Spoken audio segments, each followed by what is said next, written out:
primarily a 7-year-old and a 4-year-old for the last 2 months.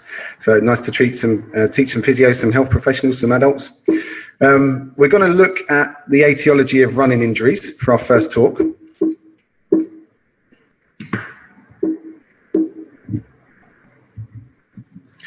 And we're going to see what the aim of that talk is briefly. So we're going to look at why runners run, first of all. So it's nice to understand the mindset of these clients when they come into your clinic.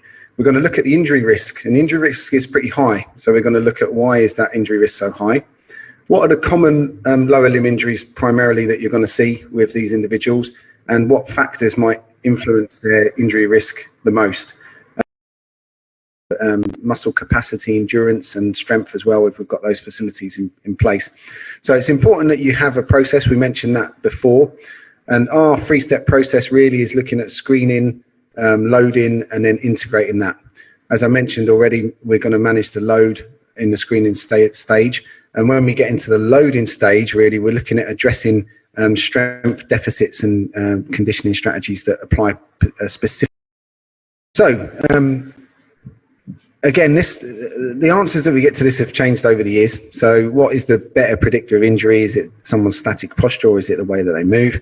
When we first started teaching about 8 years ago, then it was a fairly mixed response, but it's fairly uniform now.